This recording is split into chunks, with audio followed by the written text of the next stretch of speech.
Is it being weird? I don't think this NUC has enough power, to be honest. I think our mics are probably on. Hi, guys. We're here. Ayo. Ayo. Hey, guys. What's up, fam? Welcome back. Hello, Repo. Hello, Combative Panda. Russell, Aw. Smoke. Thanks for being here, you guys. Repo, we've been doing some scouting this year on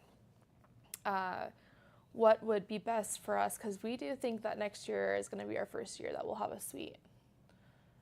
6th year. I think it's time. Yeah, lucky number 6. Yeah.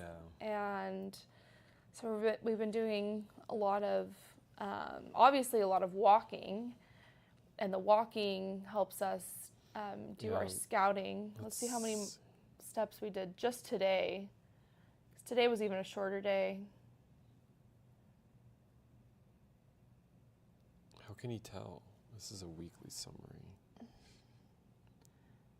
I don't actually know. It's been so long since I've used an Apple Watch. You know, right?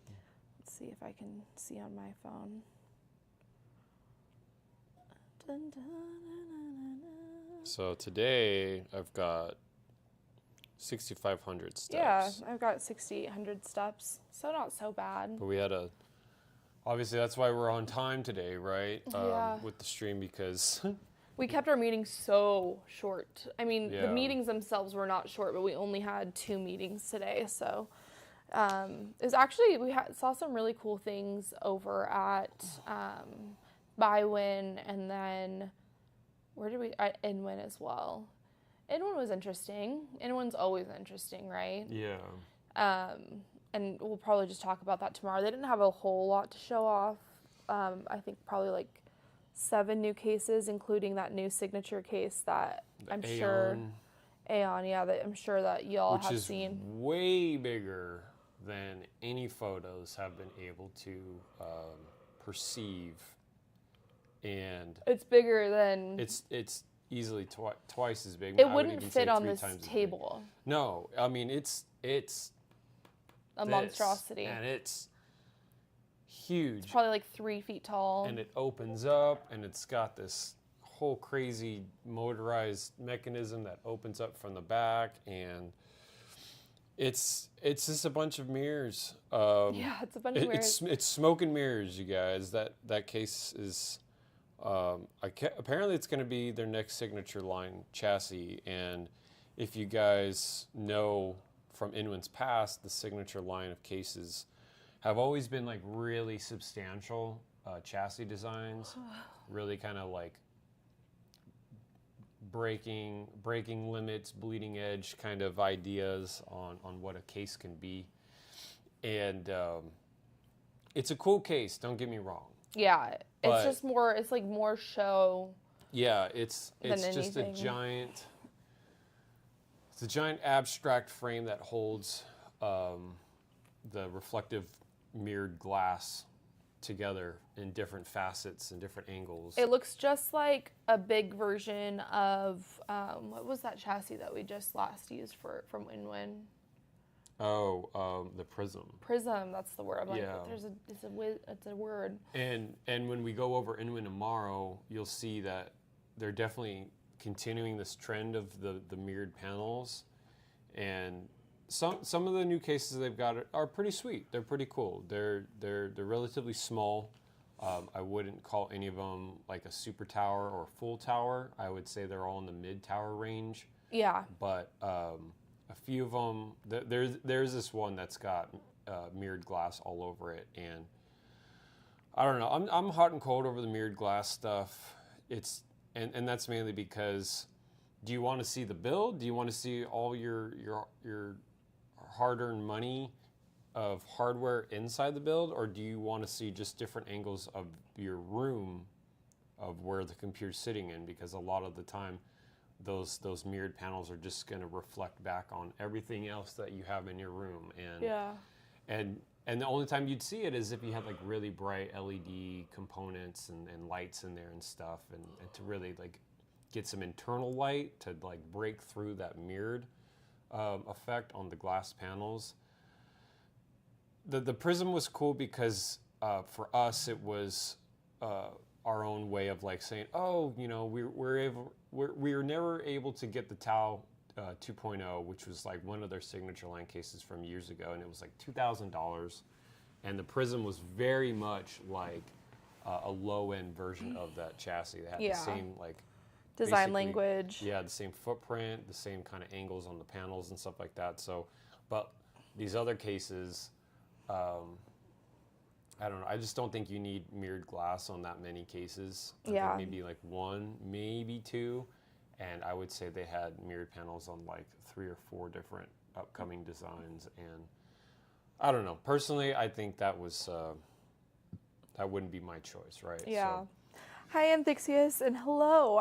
1 a.m. is very late, but thank you so much for enjoying our coverage. Yeah. And honestly, I'm really happy that we're doing our coverage via stream this year because, well, it kind of cuts down on a lot of post scheduling things that we have to do. I mean, obviously we have to be here, and that makes sense, but it's something just to kind of like break up the day. Also, it's so nice to try to get out of things by saying, hey, we've got a stream. Not that I don't want to sit and chat with people, because I've loved chatting with people, but it just kind of keeps us accountable. So, hello, Enthusiast. Hello, Jay. Hey, Boba.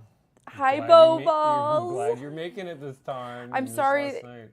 I'm sure they were sleeping last night. Oh, yeah. No, that's fine. So it was late. And we felt really bad for starting late. Yeah. But we are literally like 3 hours earlier. I think we said that we were going to go have dinner and then go meet. Oh, it's not 6, it's 5. This thing is on Mountain Yes, Time, it's on Mountain Time. Yeah. So. We thought we were going to go to a party last night. Do you guys think we made it to that party? We did not make it to the party.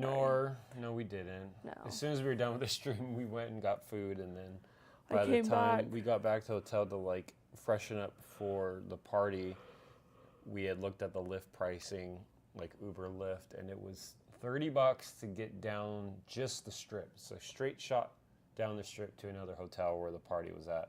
And it was $30, and I think it was like $35 for the way back. And that's a lot of money just to hang out for an hour, and we were already tired, so we stayed in. Enthusiast, I'm giggling because that's very on brand. But that's okay. I understand. Yeah, no, I totally get it. I too totally okay. will look at my phone, fall asleep, and my phone will be very So low. let's get started on some of the coverage. So we're going to talk about mainly 2 brands, and that is Alphacool and ADATA/XPG. We had a wonderful meeting with ADATA, and they were very excited to work with us in the future, and we're excited to work with them. Yeah, we really liked their mindset. We kind of briefed on it yesterday about how a lot of the offerings that they have might be similar to competitors' offerings, so like their fans, a couple of AIOs, but at a way better consumer price for everybody. It just like, to me, right now, it's so crazy to see that people actually give a shit about being competitive in the market. Like, I think that we're also used to just being like, okay, well, RAM's going up from the manufacturer, so the supplier is going to increase the. It just is. Everything's a money grab right now, so ADATA is very conscious of that. Certainly more coffee, Boba. I could use one of your coffees. Yeah, we got Celsius right now. I guess that'll have to do. And yes, this is a Wi-Fi router. So yes. This is the ASUS. If you look in the link, the bio, there's a affiliate link.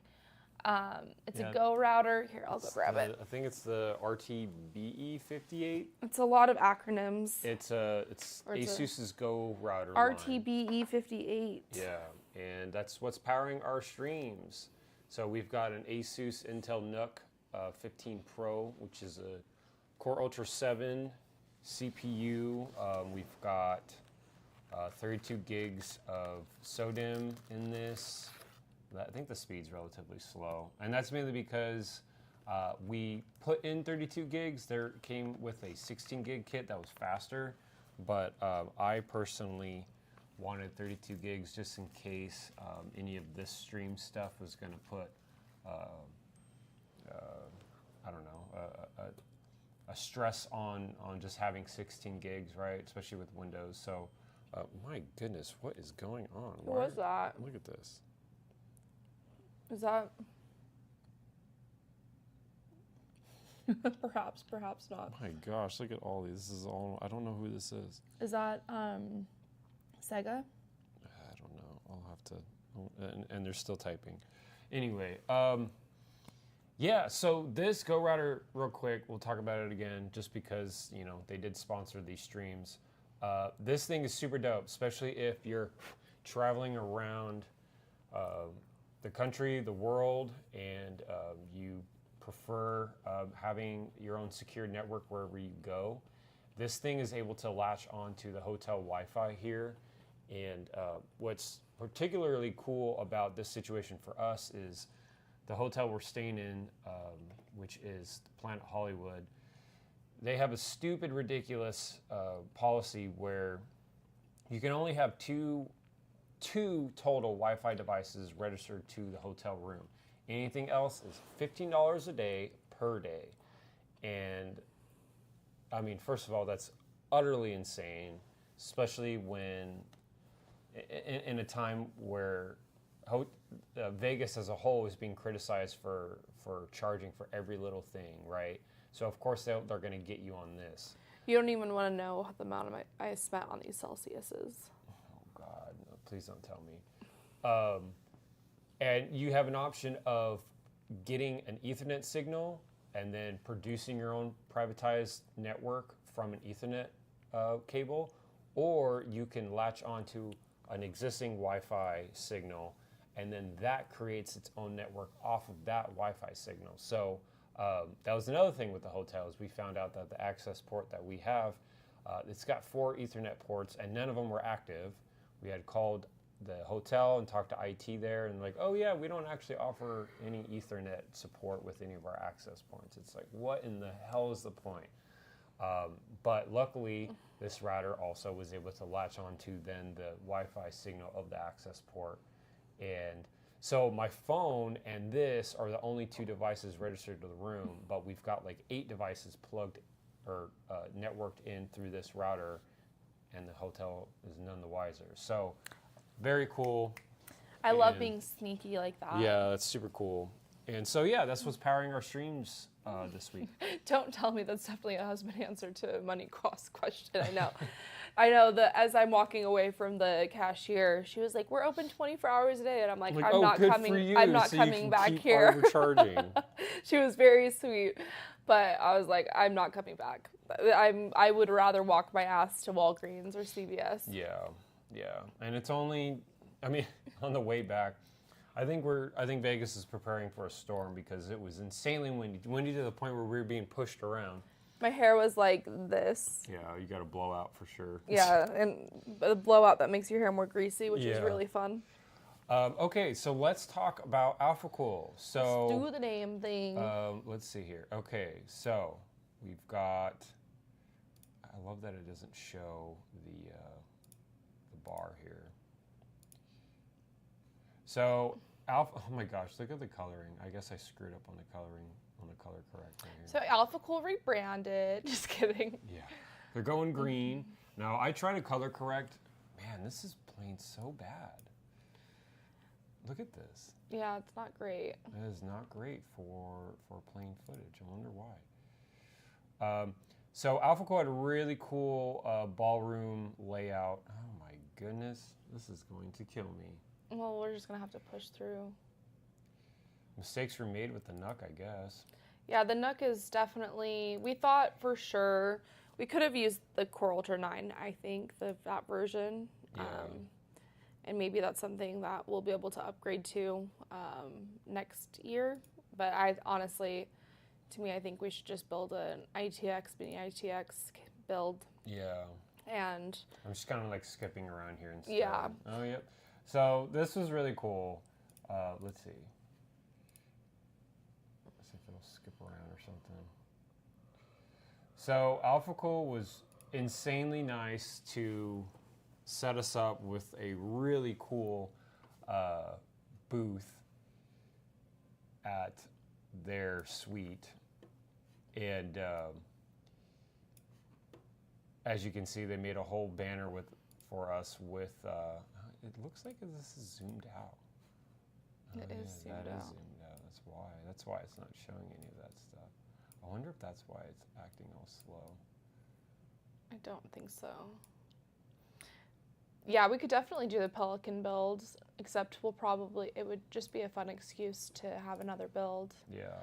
And who knows? I don't know. I mean, I would like to continue doing these live streams, and we absolutely will. If we do them for Computex, there's a mega 14-hour time difference for just Utah, so it would be crazy for us to do streams in the middle of the night, but we might just do that. Yeah.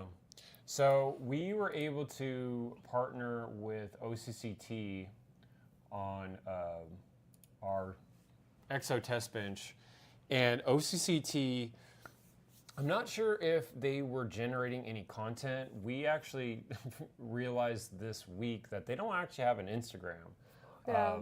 I personally feel like they definitely should have an Instagram, because it's just in this day and age, if you're going to have... They have everything else. So they're active on Reddit, they're active in Discord, Yeah. YouTube. But yeah, they didn't have an Instagram, so that's fine. That's their prerogative. But if you were to go to their website, I'm wondering if they're going to be talking about their new upcoming software update that they've got coming in March. Their new software update for OCCT is going to be insane, you guys.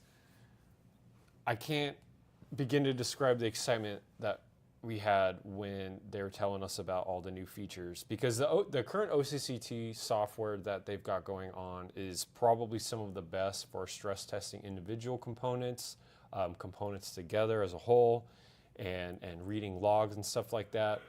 But they're also going to be doing actual benchmarking databases within their software, and they're going to be doing logged stuff as well as remote connected stuff. You can, and it's going to be a really big deal for SIs too, because it's going to be something that we're going to be implementing into our LTD commission builds when we start doing that, probably in February. Mm-hmm. But basically, we do a build, right? And we get everything set up and running, and we run OCCT. We fine-tune the system, get everything running as good as it can. And then it basically sets a bar at like, okay, this is what the performance was when you box it up, basically. And it registers that. It registers all the hardware at the exact specifications, right? Like down to the individual RAM timings, down to the individual megahertz of whatever CPU you had set in the BIOS, things like that. So the really cool part about what's good for SIs and will be good for us in general is, in the future for our LTD line, is that, and this is something that I realized during my time working at Zydax, because many years ago I worked at Zydax and I was in charge of the water cooling department there. Customers lie a lot. They'll spend $10,000 and they'll have a kick-ass rig, and I know that because I built it and I fine-tuned it, and this thing was super sweet out of the box, and they'll have it for 6 months, and then they get a wild hair up their ass that they need to fine-tune it even more. They need to mess with it. They need to tweak it, because whatever it was, apparently wasn't good enough for them, right? Their $10,000, they didn't feel like it was good enough. And so they'll go into the BIOS and they'll mess with the overclock. They'll try a different driver, and then there's an issue. But as soon as there's an issue, they'll blame us for it, right? Oh, my system isn't working like it was, and now I want my money back, or I want a partial refund, or I want a free upgrade, this and that and the other. And back then, this is like 10 years ago. It was a little hard to I mean, when it comes to time to that, it's tough to not have the customer's always right kind of mentality, right?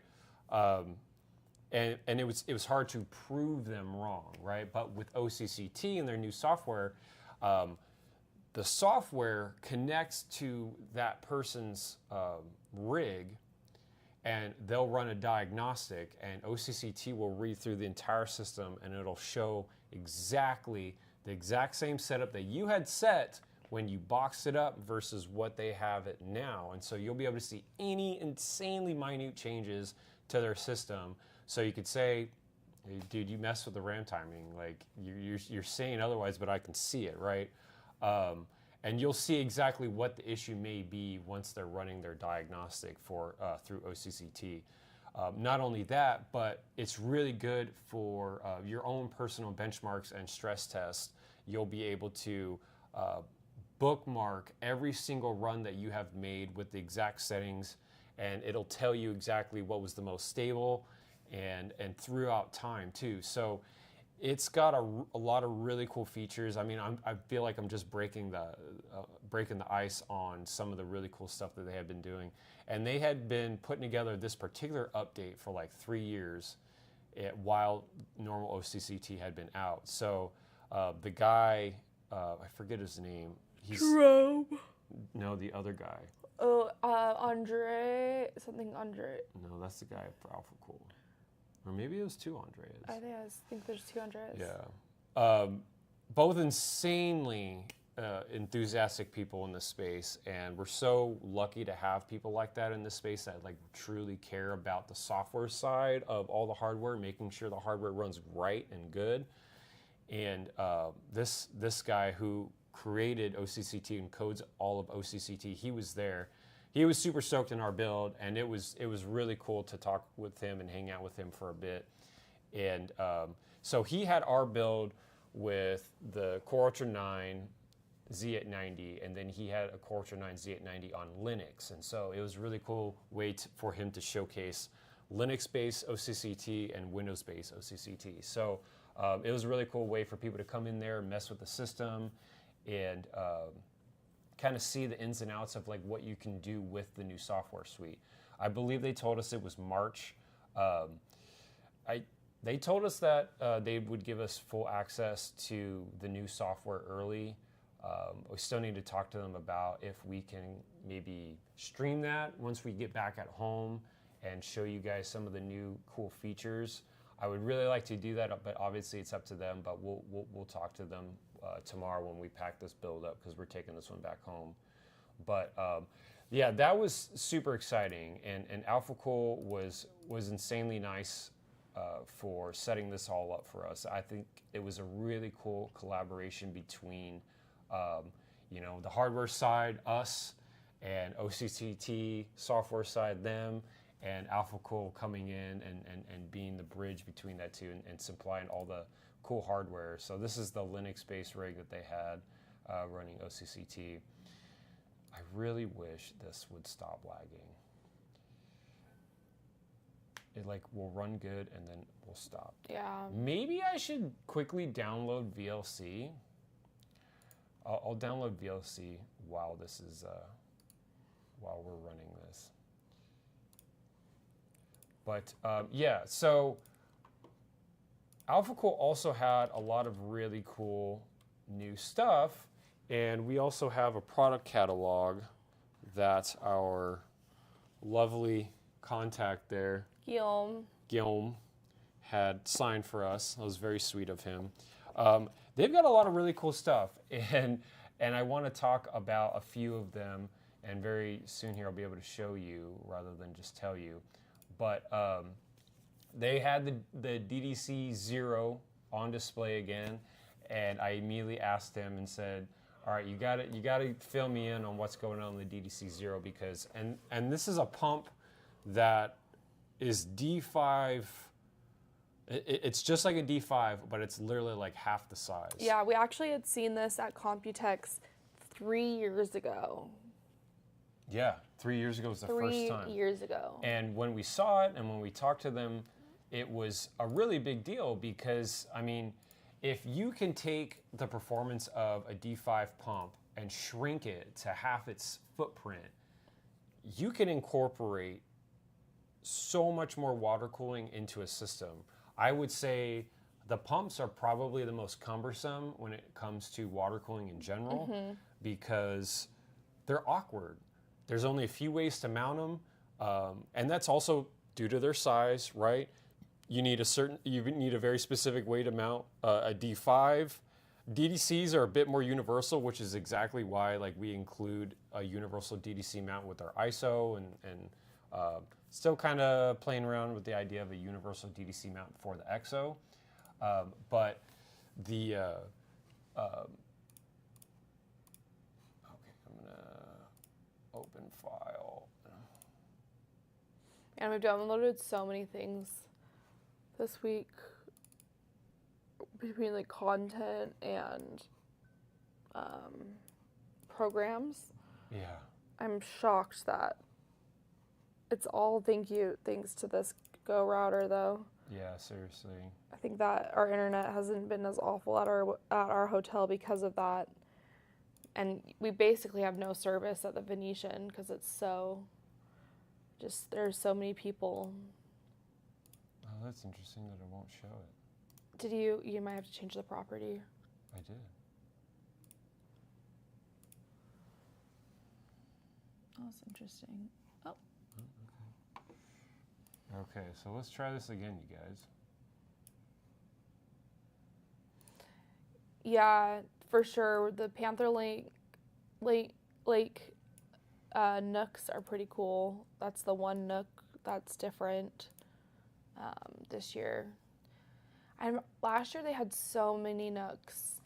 They had like 7 different variants of nooks in this year. Yeah, they did have a nook, which we had included in some of the footage, but we just didn't talk about it last night. But I believe that was based on some of the new Ryzen CPUs, and we'll talk to ASUS about this. I mean, it was something that we were kind of wondering if it was going to be a good match. They had a Core Ultra 9 version of this NUC, but the allocation would have been really tough to pull off in the time frame that we had before CES. Yeah.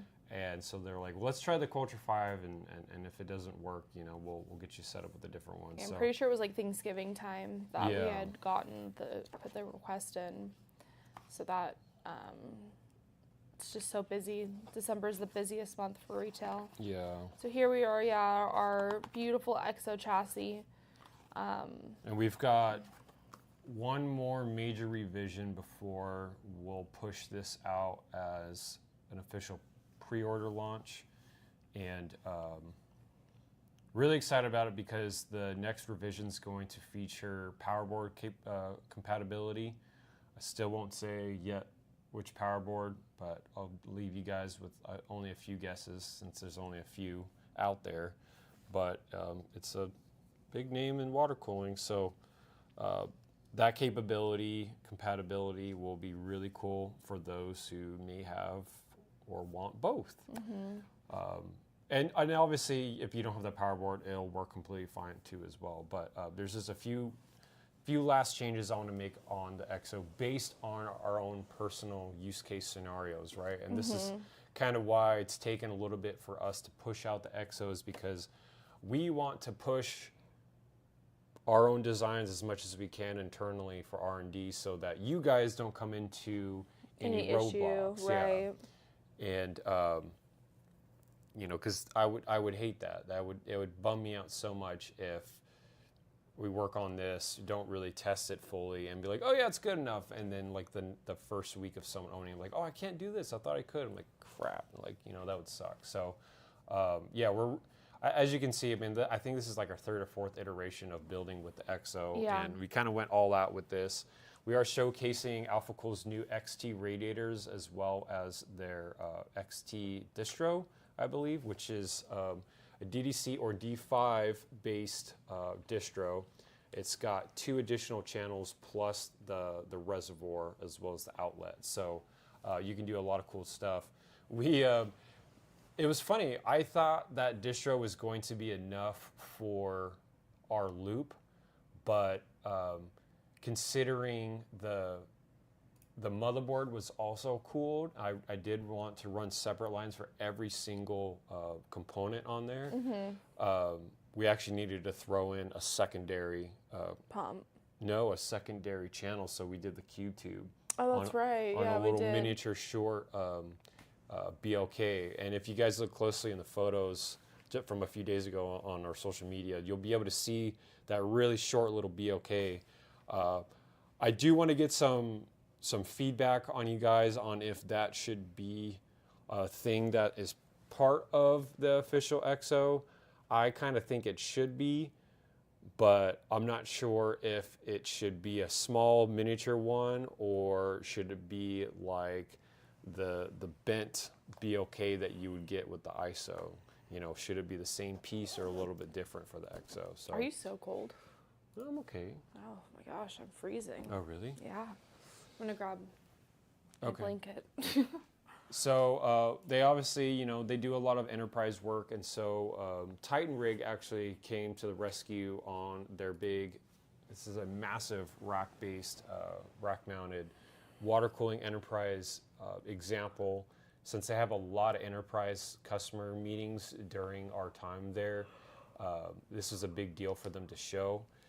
And, you know, it's funny. When we think about, oh, stupid AI, oh, stupid data centers, all this stuff, all those components need to be cooled. So, and a lot of these water cooling companies, I don't think they're publicly traded. No. But I would be curious about share pricing for those companies if they were publicly traded, because I feel like some of these water cooling companies are really getting some good business for those enterprise solutions. 100%. Yeah. Even there was somebody that I was talking to today that just got poached from Razer, but is now he worked on a big project with Razer and Lexus. Oh, really? Yeah, and he did such a great job that a data center for AI, unfortunately, was so impressed by his work that they grabbed him, and so he was talking about doing a lot of these systems, and he always wants them to be super beautiful as well as obviously very functional. Right. So I was teaching him a little bit about our sleeving and how a lot of the stuff like the tubing and stuff that we do is McMaster. So probably the same place where he gets his. That's funny. Yeah, and I was like, and if you look up MDPCX, you can find sleeving that works perfectly with this size tubing. And so I was able to kind of chat up Nils at MDPCX. Sorry, wow. Guys, it has been a long week. John and I woke up this morning. What was the first thing we said to each other? I'm so tired of waking up and having somewhere to be. Like immediately, I was like, well, we got a meeting in a half hour. Okay, let's go. And we've got what, a 20-minute walk? Yeah, but luckily we've been Ubering in the morning. Our feet just can't take it. My ankles can't take it. Luckily the Uber ride's only like $15. So we're looking at a slight revision on their manifold system. So they've had these manifolds for a little bit now, and I actually really enjoy that they've kind of labeled the routing on the top so you guys know exactly what kind of routing each manifold can do, because we've got a few of their older designed ones, like that 2x5 one. We've got one of those as well, and they're a bit more rounded on the edges. The one that we have, it's just like super blocky, and there's no diagram. And more than a few times, I've actually had to pull up the data sheet to see. I'm like, okay, I got to know what port's going where, because I have no idea, right? So I'm glad that they're labeling that. I personally want to see more of these. I know it is technically an enterprise piece, but I do feel like manifolds can be a really fun way to implement like a floating distro, if you will. You know, obviously the distros are fun in builds and stuff like that. They're acrylic, you can light them up, you can see the fluid, stuff like that. But I know there's also a lot of us in the Discord server that also enjoy a very stealthy, modest, all black build, right? And I feel like these would be a really cool way to like implement that same kind of feature without like an acrylic distro that lights up. Because you're essentially doing the same thing, right? The only thing you're not getting is like a reservoir, in which case I love separating things, right? I'm totally okay doing a separate reservoir with a separate pump, you know, and just throwing different components around the system.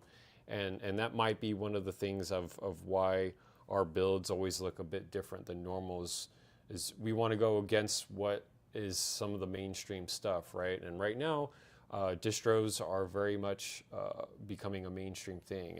And it's funny because I want to see more tube reservoir-based systems, and I would love to see more of these manifold-based systems. So. Hi, Claire. Yes, we are going to need a huge sleep when we're done here, for sure. Hi, Thank Claire. you for being Thanks here, for my love. out. We miss you this year. Yeah. Claire from Gear Seekers, I'm sure everybody's familiar with their content. They were here last year. We were all hanging out and wreaking havoc amongst Las Vegas. This year, they stayed home, which can't blame them, honestly. A lot of international travelers to the United States this year, and a lot of them were having problems getting in through customs and immigration, which is a lot of fun for them. It's not fun to hear about our friends having trouble getting back into the States. Yeah. All right, so as you can see, we're looking at a new line of Alphacool fittings, which is their Apex fittings. And these are super dope because if you look closely at the white, and then we've got silver, and then we've got black. So the silver, you can see these little black bands around them. That's rubber. Wow, my fingers. The white has rubber too. That you see those little ridges, that's white rubber. And then obviously the black has the black rubber. But all of these new Apex line fittings have rubber on them. So you guys, our fingers are going to have some sort of solace. Yeah. And that's super exciting because a little mini trick with our sleeving. Anytime we're having really a hard time trying to crank down the compression ring on the tubing and with sleeving, I'll get a little miniature piece of EPDM and then slice it, and then I'll wrap it around the compression ring and use that as like a little mini rubber grip to grip onto the compression ring. And that helps a ton. A whole lot. It helps a ton. And because I can't stand the sleeved compression fitting look if the compression ring isn't all the way down. And unfortunately, every now and then we'll see that on Reddit where someone just I don't even know if they get like a full thread, a single thread on, and they've got them kind of dangling, and it's just like, you're so close, just do it. Do it. Just finish the job, Yeah. see it through. Come on, fitting, you can do this. Yeah, so they've got these new fittings, and it's super exciting because in the same realm of discussion of like, oh, how is PC building going to go in 2026, right, with all these components going up in pricing, this is another reason why I think water cooling is going to be doing a really good job this year, because if you've got components that aren't water cooled yet, it's a great time to like, you know what, if I can't afford a 5090 or I can't afford doubling my RAM or something like that, I might as well enjoy my rig a completely different way and water cool everything. Yeah. Right? So I love that Alphacool is coming out the gate this year with all new stuff, and it's super exciting. So we've got in detail, so I'm looking at the catalog right now for in terms of like total fitting options. We've got 13 by 10 and 16 by 10 compressions, right? So we got two different size tubing sizes for, I think actually both hard tube and soft tube. We've got rotary 45s. We've got a male-to-male rotary. Oh, it's a female-to-female rotary, which is pretty cool. Male-to-male rotary. We got extensions, and we've got offsets. So the offset, if you look closely, it's approaching close to the EK design. You've got the normal offset, which they kind of just like did like a little dip in the center on the offset, and then you see the black fitting on the left corner. That's like a double rotary, so it spins on the first axis, and then you have a full rotary to turn it into like a double 90, and that's all a single piece. And it's very similar to the EK design, but personally I am happy that there's going to be an option for those who maybe can't get their hands on any of the EK fittings, maybe due to price or availability. For the most part, Alphacool's components are a lot more affordable. We weren't able to get any pricing data on any of this new stuff, but I'm sure that'll come soon. Oh yeah, definitely, as we roll out the products. But I am confident that they'll be cheaper than the EK stuff. I do feel like EK is riding on some sort of premium pricing idea, and something like this, right, it just adds competition, and maybe will lower pricing for all the other competitors in the space so that it's more affordable for you guys, right? The one thing, and if I was going to ask about that. What? The sizing of them, like the height. Yes, yeah. So if you guys look on the right side, the bottom, the far right, I don't know if they can see. Oh, they can see the cursor. Yeah. That compression fitting. So that's a 16 by 10 compression fitting. It looks like it's half the height as the hard tube fitting. And I immediately noticed that. I'm like, that's interesting. Okay. I don't necessarily mind the shorter height fittings. If anything, that means you can get tighter bends right out the gate from a fitting if you're doing like a really compact build. But I do feel like we're definitely going to have to test out some of sleeving work with these, because it's so shallow that I am hoping that the sleeving will stay. One other thing about the compression ring is the inside edge of the compression ring was very smooth and slippery, and there was like no bite on the compression ring. And normally with other fittings, there's a little bit of a bite, there's a little bit of an edge that so the compression ring can kind of hold on to the sleeved aspect of when you're sleeving tubing. Obviously, normal tubing will probably be just fine, right? It just needs to add a little bit of compression on the part where the tubing is sitting on the barb. But being that if you're doing pretty tight radius bends right out the gate with soft tube sleeved, you're going to need that compression ring to kind of hold on to the sleeving too, right? So I'm a little apprehensive about how that's going to go with sleeving. I do obviously hope that it's going to work well, because it would be a bummer if these new fittings just don't seem to play well with sleeving because of a very small issue like that, right? Yeah, so like right now, if anybody who has sleeved or has watched our YouTube video or tutorial how to sleeve, basically the way that we cut it is about a quarter inch, eighth inch, sorry, give or take. Quarter inch is a lot. Eighth inch, give or take, from the top of the tube, so it won't catch onto any of the threads of the fitting. And so this is going to be a little less forgiving, I would think, when it comes to that, because again, if you have messed with the sleeving before, it can go wrong very quickly. Yeah, and your ends are going to fray even underneath the compression ring, and it's not going to look clean. It's funny because I had gotten a really close-up shot of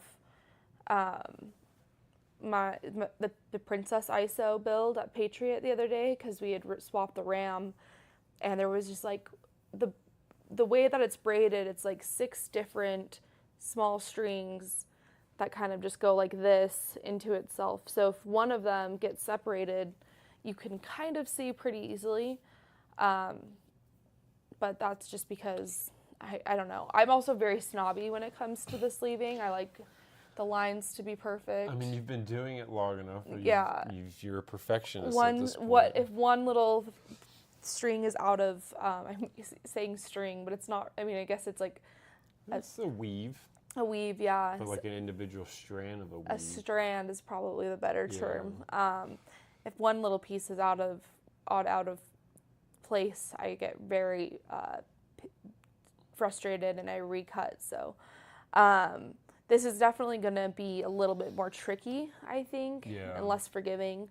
So, but we'll get a couple of these fittings in and see how they work for us. Yeah, a few different fittings that aren't shown here, and they're going to have is they're actually going to have 90s with a compression at the end of it. And from what I'm reading here, it seems to be that there's going to be rotary 90s and 45s with both hard tube and soft tube attached to that angle fitting. So that can be pretty cool too. I think that can work out really well.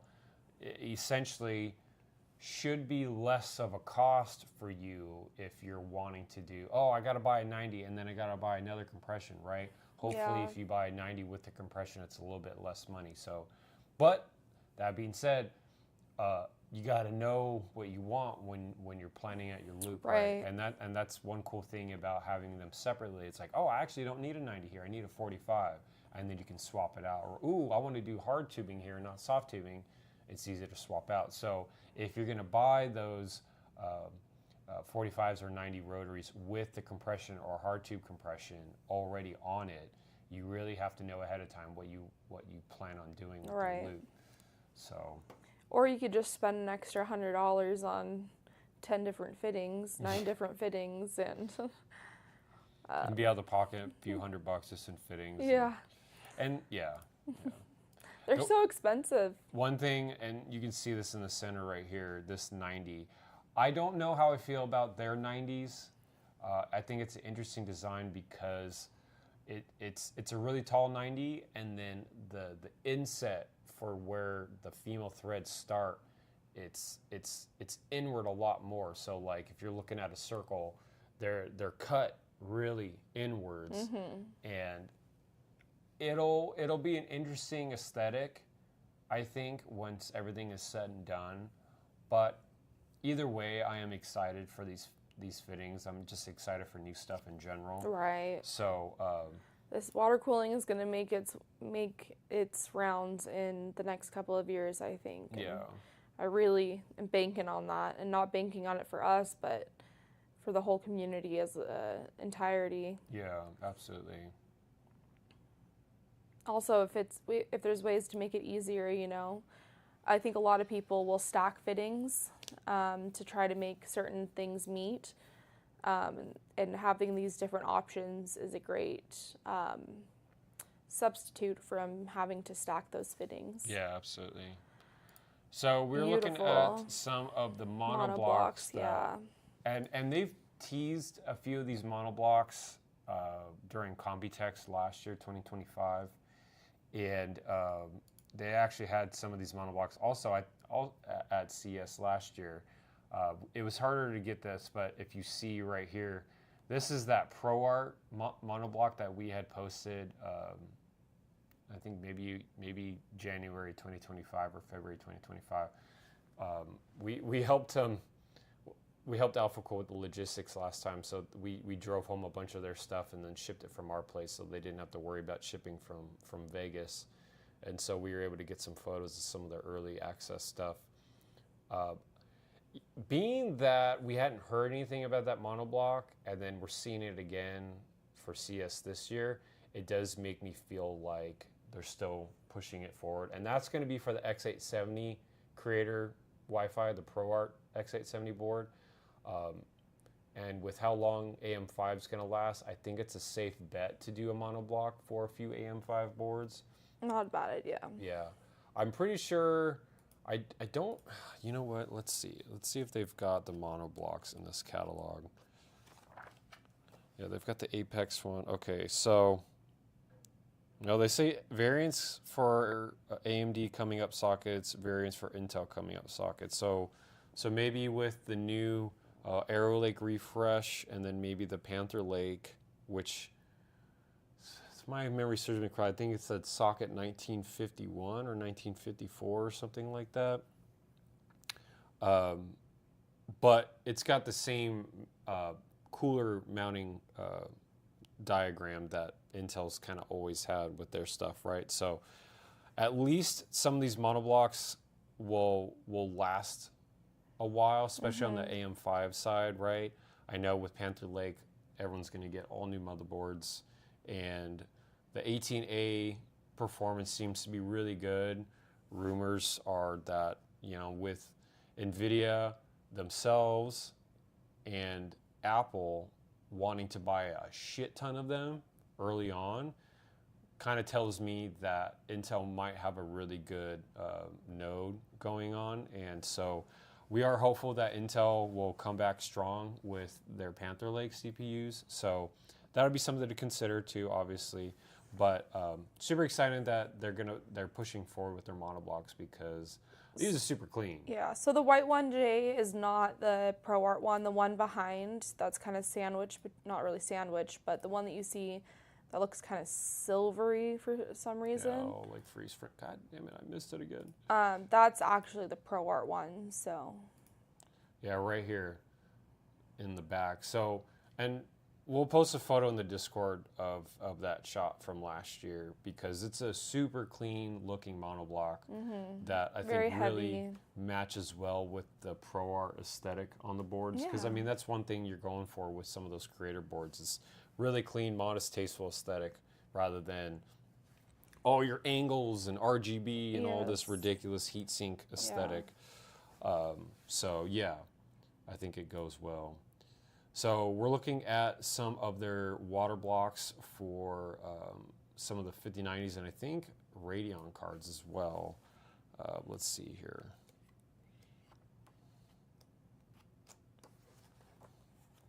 They've got quite a few different design ideas in mind for just trying out. And I think, if I'm not mistaken, they had a few ideas for block design. So I think the one on the left right there, that's for the 6000, the NVIDIA 6000. But they also have a few enterprise style single slot ports on the back block designs for the 5090 or 5080 as well.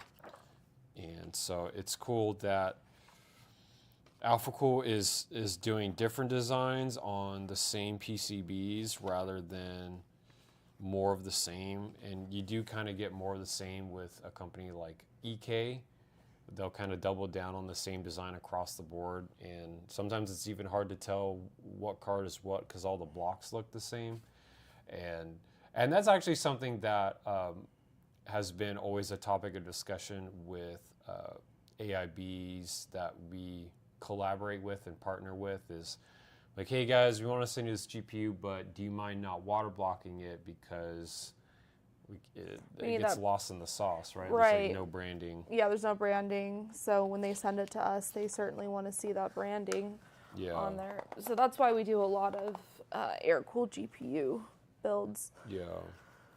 We'll start blocking some of them. We have a Founders 4090 that you're wanting to water block. Yeah.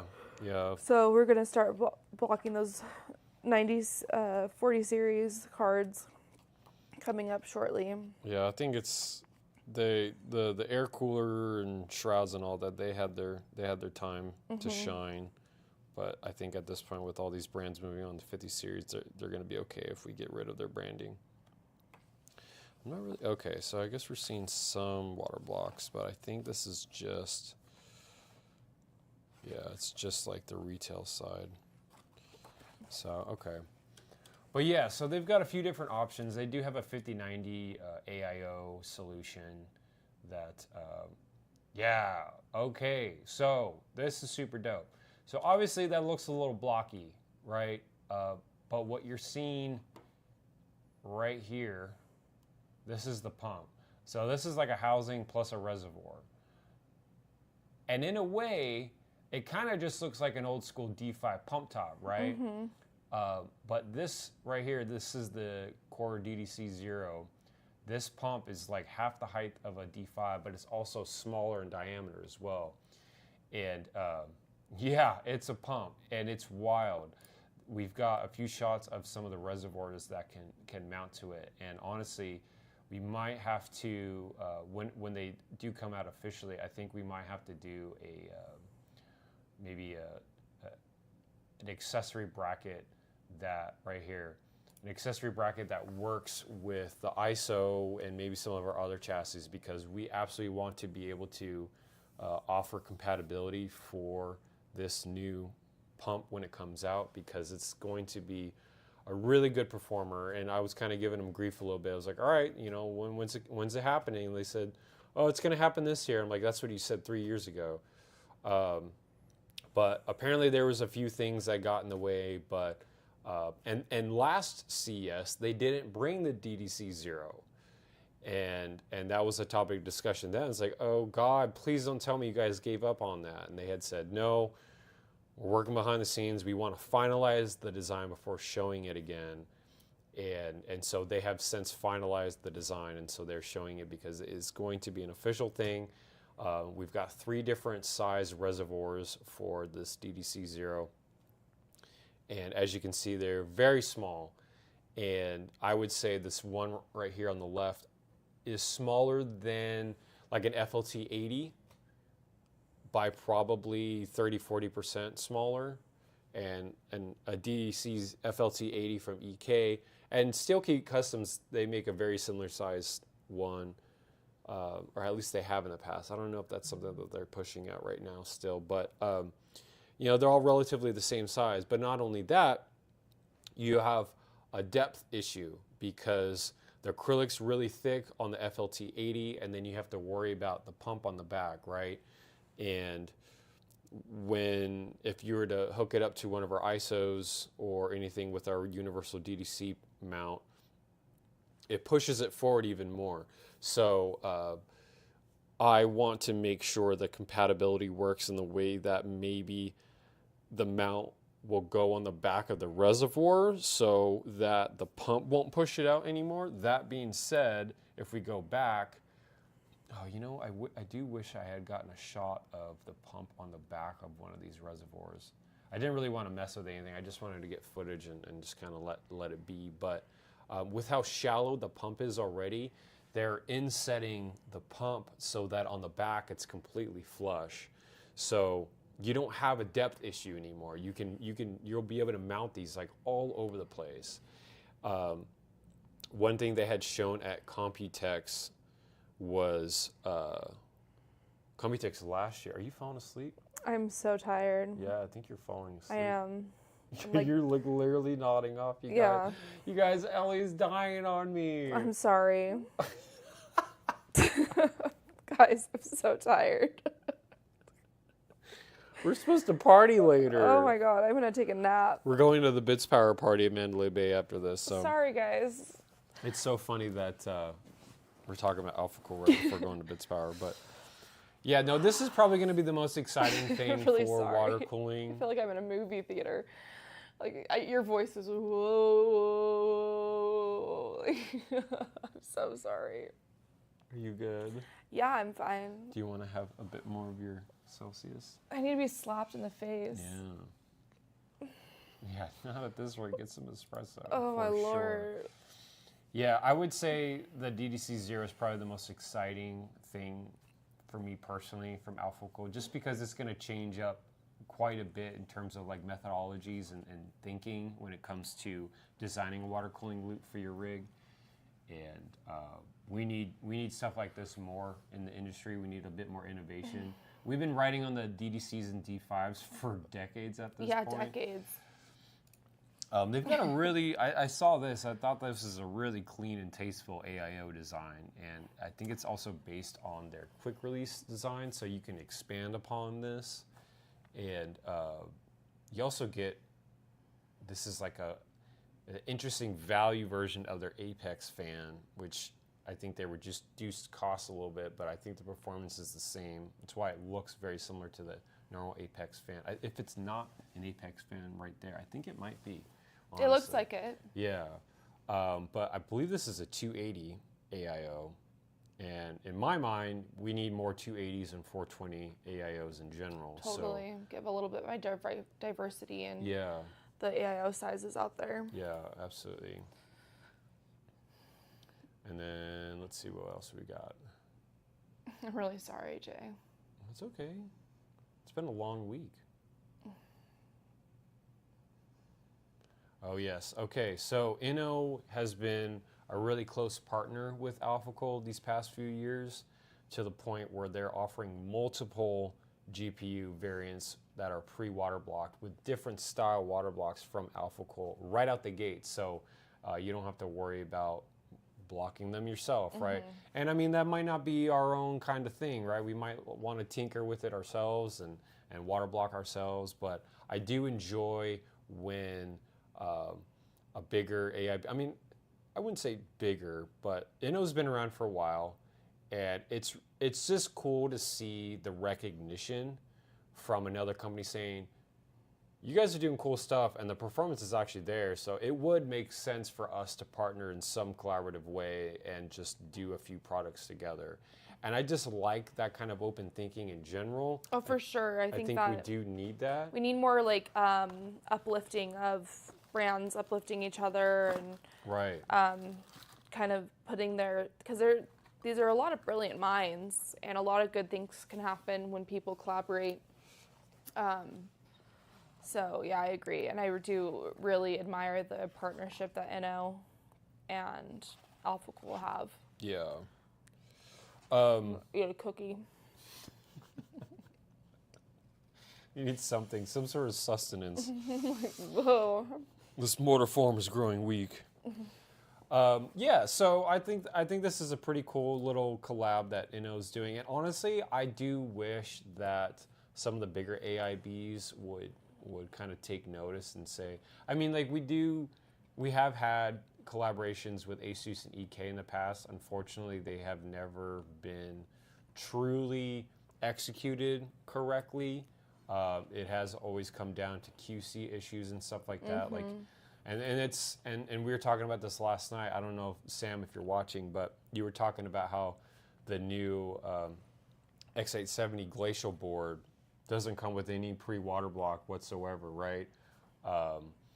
And it was a QC issue. You know, people were buying these like $1,200 or $1,000 motherboards, and they were leaking out of the box, and immediately blaming ASUS for that. And ASUS doesn't handle that part, right? That's EK, and so that's making ASUS look bad if EK is not stepping up for the QC on some of those Glacial boards. So that's one of the reasons why ASUS is like, nah. They kind of got burned. Yeah, and that's one of the reasons why ASUS is like, no, we're good. We're not going to do it.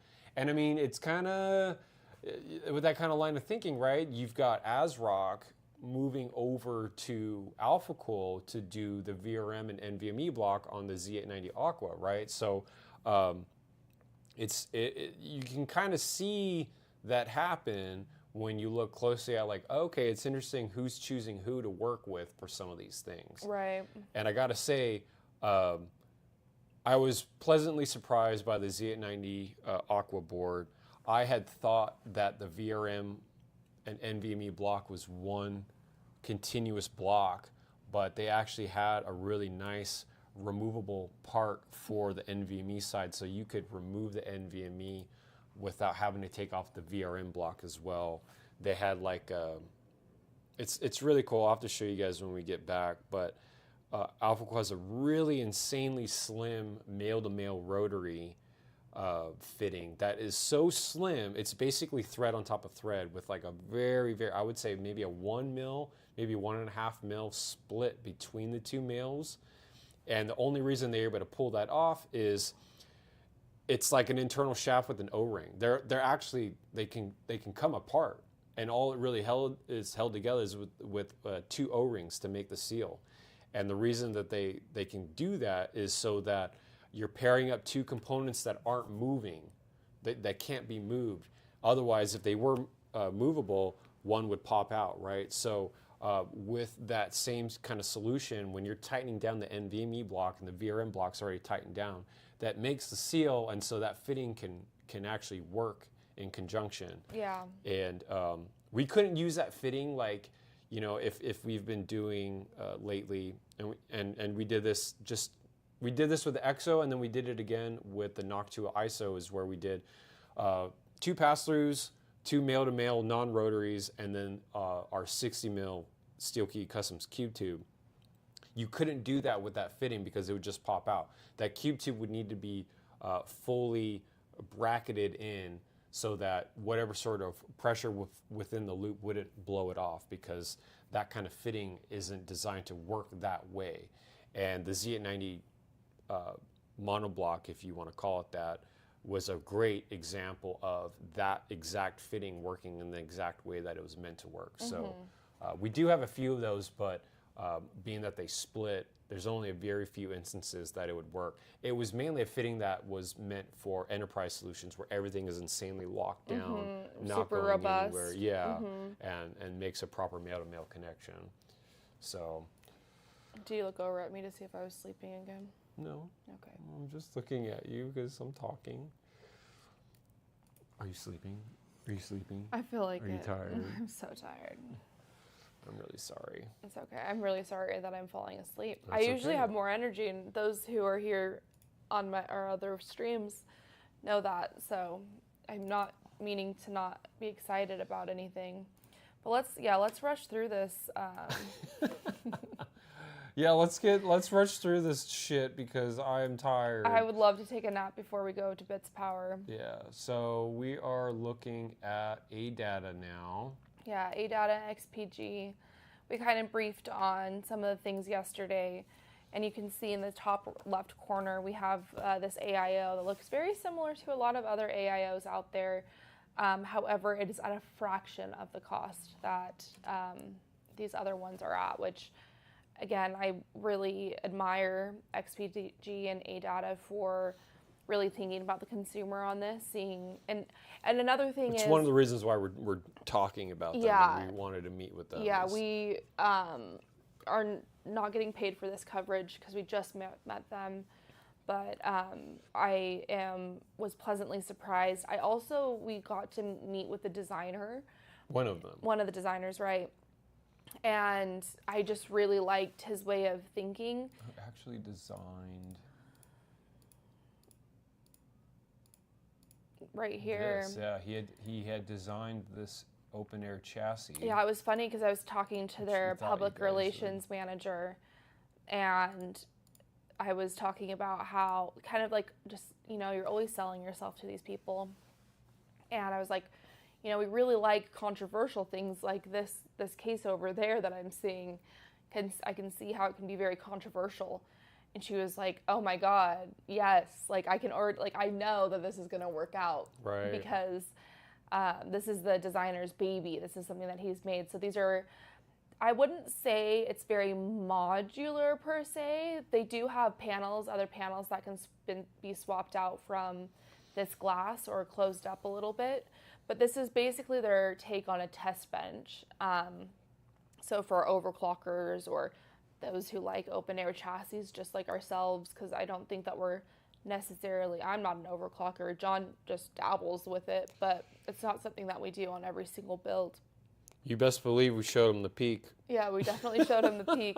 Like, oh, you want to talk about triangular open air chassis? Let's here talk. We are. So this is actually the way that it's set up is you can actually have a full system where you see the system there, but also behind those fans is a complete other motherboard tray. So you can run two different systems, 2 power supply units side by side. I tried to get a shot of it. It was really tight. Yeah, it's tight, and also that I can imagine that case is very easy to move.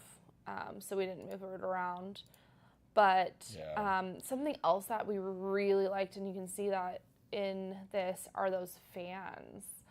These fans are in the software that come along with the fans is actually really cool. So that's why, and you're looking at this footage, you can see the top row of fans running at a different speed. So it was running in like a demo mode. So the fans would ramp up and then they'd slow down and then change direction. And they were showing us this really cool software, and you can kind of see it in the screen right there, next to all the waifus. They had this software demo implementation where, based on temperature, based on usage, based on acoustics, if you needed to exhaust a ton of heat out of the case, the fans would then change to exhaust heat out. And then if you needed to bring in fresh air in, it would change directions. And he had admitted that there's going to be only a few different use case scenarios where this would benefit. This would apply, right? Yeah, and then he also made note about, like, you know, obviously we have to account for impeller design and like what kind of impeller design would work well with both directions, right? When you think about like an omnidirectional fan, I think of like a ceiling fan. Right. And if you change the directions, you can tell a difference. Right. But it's not going to be like a one-to-one difference, right? No, you're definitely going to lose some of the strength or power on one direction. Yeah. But for the most part, XPG's coming out with some like pretty cool stuff. Yeah, you see right here. Okay, there you go. They're kind of going back to that. It's not a mirror effect, but this. Why can't I think of what the word is? Infinity effect. So they're kind of taking this infinity effect design language and implementing it throughout a lot of their products. So obviously right here we see an air cooler and then the fans, which you can't see the top of the fans. They were very similar to the Lean Lee fans. So very similar to Lean Lee. So how about that Lean Lee? Yeah, the SL Infinity, the later iterations of this SL Infinity. Yeah. You had a look-alike with the Trikes Panorama with like a different style fan, kind of similar to the Lean Lee fans. But again, at the fraction of the price, guys. And that's like, right now we're pinching pennies as PC builders, right, and PC enthusiasts. So I don't think that you're going to lose that quality. And I had talked to the designer yesterday, and I said, you know, I really appreciate that you're not cutting corners on things. And he did say, he's like, unfortunately, in production, and you have to cut corners sometimes, but he's doing his damnedest to make sure that you're getting the best product, the best performance, and everything like that. Obviously design as well. And Timothy says, I said, whoa, and my roommate said that's a PC hidden behind a sideways table. Yeah. It really does. It looks like a piece of furniture. It's probably one of the coolest cases. We wanted to include some AK love. Fellow modder love from AK and Techlin mods. Yeah, Techlin and AK mod. Everyone knows AK mod. Techlin also is out of Taiwan, Taipei. I believe that they share a same studio, but she and her partner are incredibly creative and have a really fun, they always add a fun, like, girly effect to this. So this is like, somebody had DM'd me and said that it kind of reminds me of Polly Pocket, and it is very Polly Pocket-like. But the detail that comes out of AK Studio is just immaculate. And here's Ellie, stinky, smelly Ellie. Stinky, smelly Ellie. Not falling asleep in that chair somehow. Yeah, but they did have some really comfortable chair options too. Yeah. And it was kind of like a cool thing. Like, man, you guys go from cases to AIOs to now chairs, and we actually got great prices too. Like, I think this chair is like $139 USD. And it was very similar to our Herman Miller chairs. Herman Miller Aeron, Aeron, which were like way more expensive. I mean, we spent an arm and a leg on those chairs. Yeah. And I really do like the breathability on the mesh chairs, because, I mean, if anybody has like a Secret Labs or a leather chair, and you're sweating in Overwatch too, like, your ass is gonna get sweaty. Yep.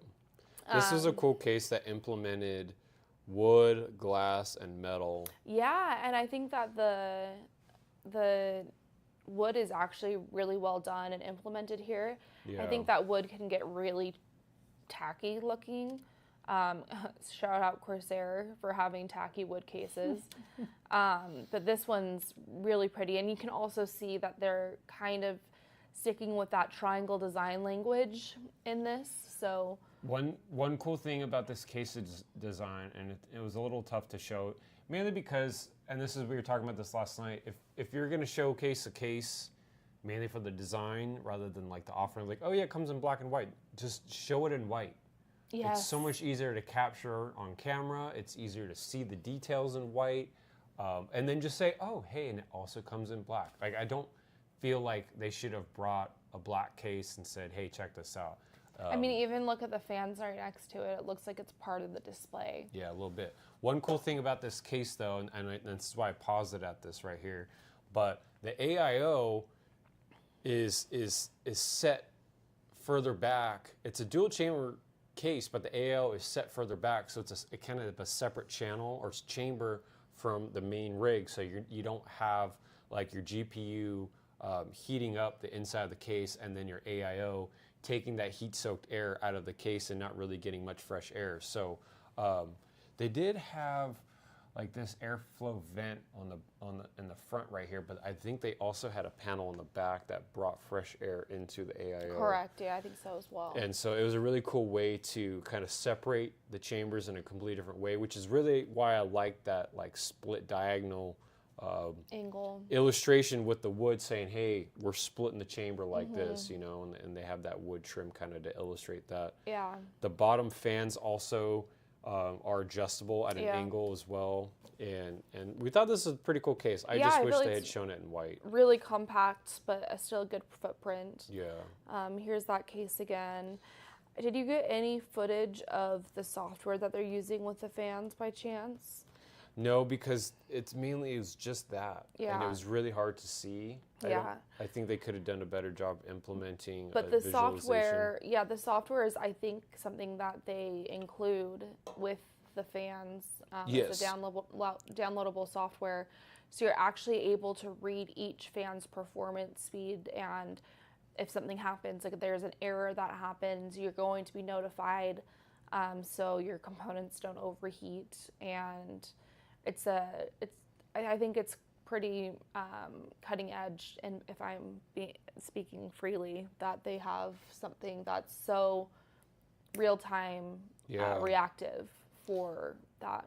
This is that power supply that we were talking about last night about. Fully digital. Yeah, fully digital that runs like a back-end logging system in case anything goes wrong. They can see exactly what had happened. So this could work really well for like warranties and stuff like that. Yeah, this is I think he mentioned that every overclocker, this is their favorite power supply unit because of just the crazy performance. I think it's a 1600 watt. And they're telling us about, they were actually the first ones to develop the over amperage sensors for the 12 pins for all the NVIDIA GPUs, and now I guess 9070 XTs that have that same burn-in issue.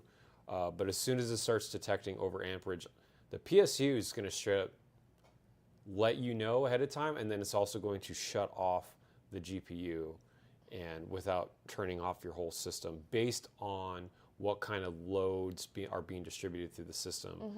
And they had patented that design, that sensor implementation, and now we're seeing a bunch of different companies say, oh yeah, we're the first ones to do it. And it's just so funny to me how many companies are like, oh, we're the first.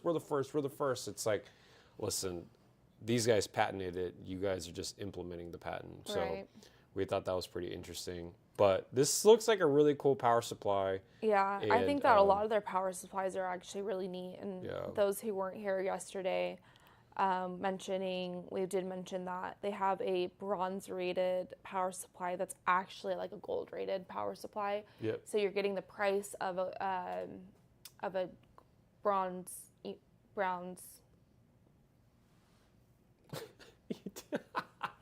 Ellie's done, you guys. Bronze-rated power supply for the performance of a gold one. So I think that's really cool. Again, really thinking about that consumer. And I'm doing great. Yeah, you're holding in there, babe. You're staying strong. Just one more day, we got this. Error 404. Yeah. Error 404. He's shutting down. Yeah. Oh, I'm just glad you guys can enjoy this with me. Oh my gosh. Right? So obviously with ADATA and XPG, we're going to dive into the RAM and storage, right? And I know this might be a sensitive topic just because why are we talking about this stuff that's not even going to be affordable, right? But Yeah.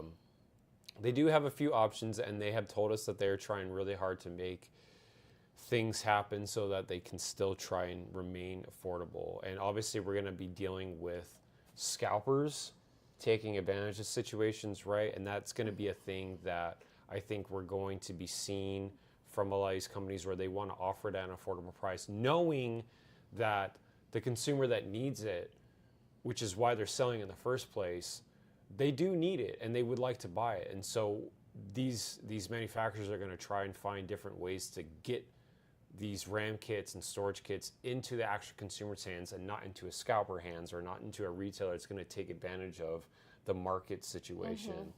And ADATA is absolutely one of those brands that are working on a few different angles on making sure that they're going to be able to offer affordable RAM and storage even in the midst of all this craziness. Right. So we've got a few different options here. I really for love this DDR5. neon one. Yeah, the Lancer Neon's really pretty.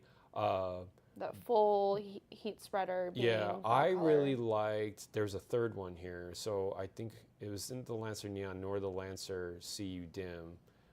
It's the next one over. I actually really liked it because it's like not overly done. It's like kind of tasteful, just with like a hint of RGB. What's it called? Yeah, the Nova Key RGB. So this comes in white and black, but with just like a very small top of RGB. I do love that there's only one stick there. I know, right? They're like, well, we couldn't afford a second kit. No, I think they had this kit on a different test bench. I just didn't get footage of it. But I really like the look of this kit. I think it's really tasteful. And I wish they had the white one on display because that RGB diffuser on the top with white on the heatsink would have looked really good. I'm very interested and curious about that enthusiast for sure. Doesn't draw too much power or spit out heat with that all covering LED space. For sure, and that's something to that consider.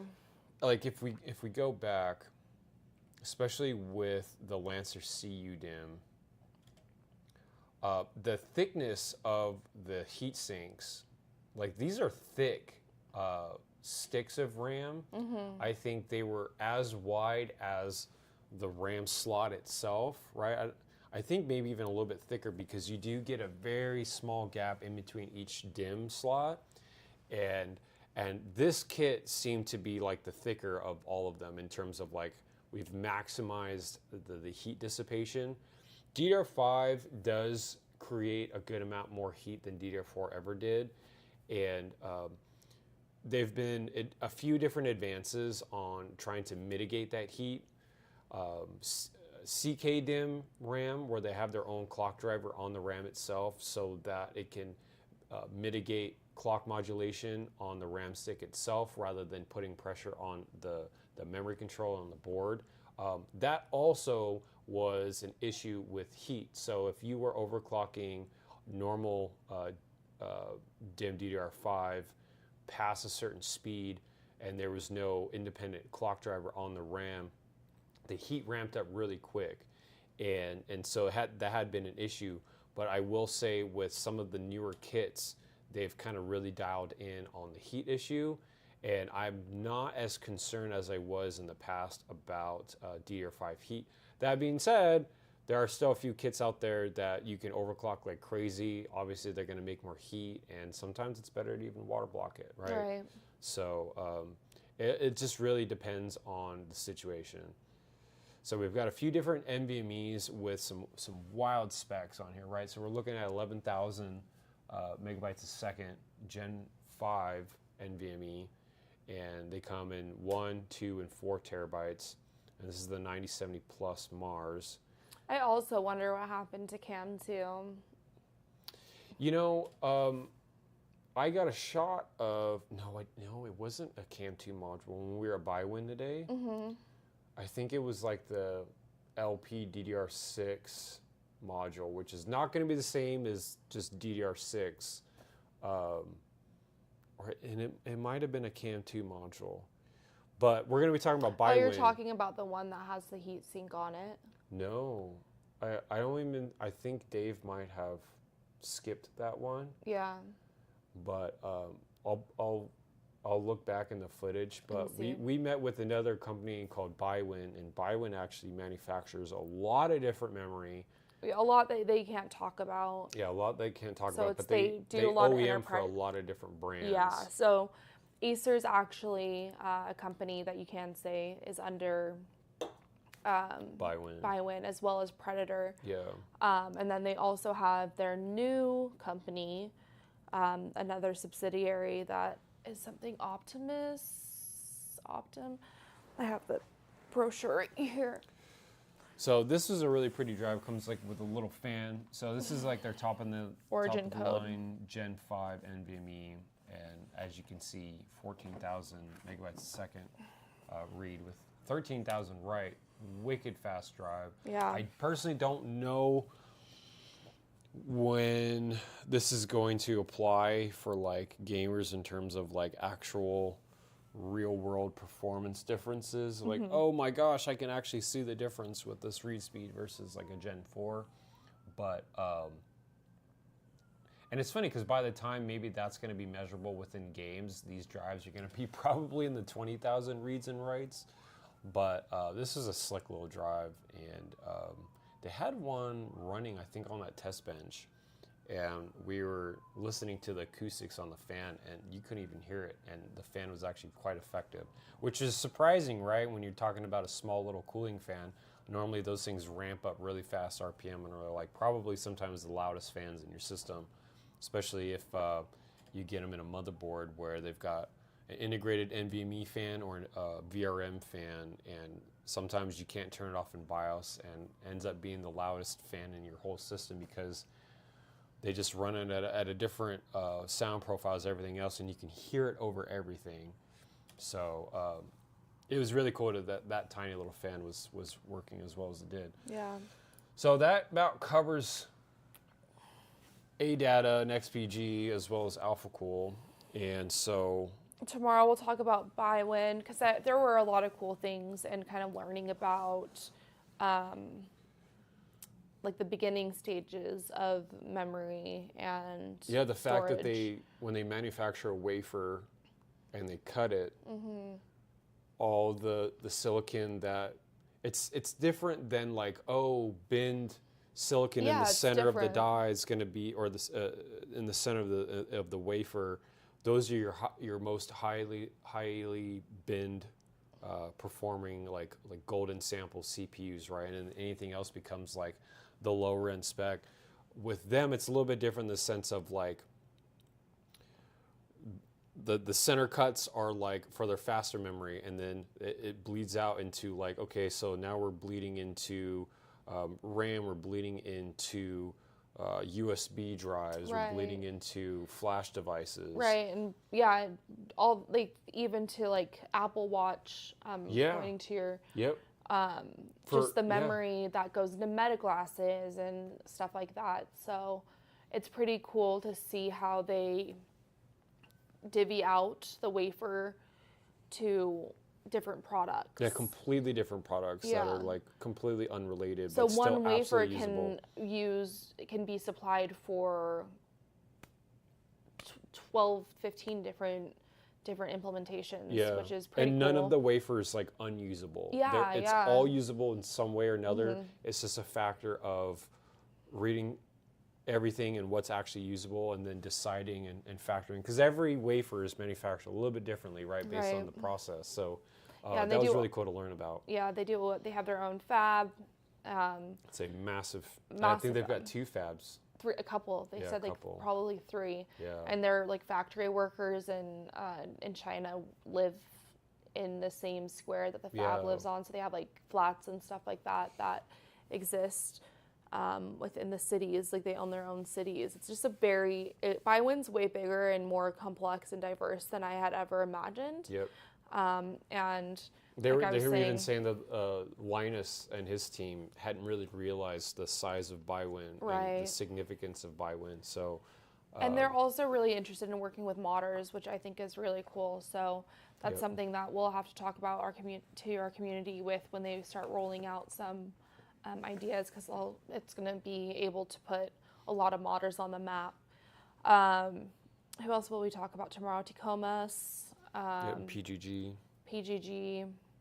I'll have a reel coming out tomorrow, probably at some point for PGG if I can stay awake and edit it tonight. I need to edit it before the end of the week because that's in our contract. But so make sure to engage and like with that. Also have one last build we're posting tomorrow. Yeah, one more build. So which we teased as a story because some creator had tagged us in it. Yeah, it's pretty cool. We appreciate the creators who take the time to take photos of our builds and post them because I feel like there are some people who just like. They'll make sure to go out of the way to not share us, but they'll share other builders. Yeah, it's very funny. This is interesting. Yeah, it is interesting, but behaviors. We do love the support and appreciate it greatly. But yeah, I think that about wraps up tonight's stream. Yeah. Thank you for guys being here so much for tuning in. I can't wait to game with you guys again next week. I know, we just want to get home and relax for a bit, finally decompress after 2.5, 3 months of doing all this stuff. I want to stick things in my safe pocket.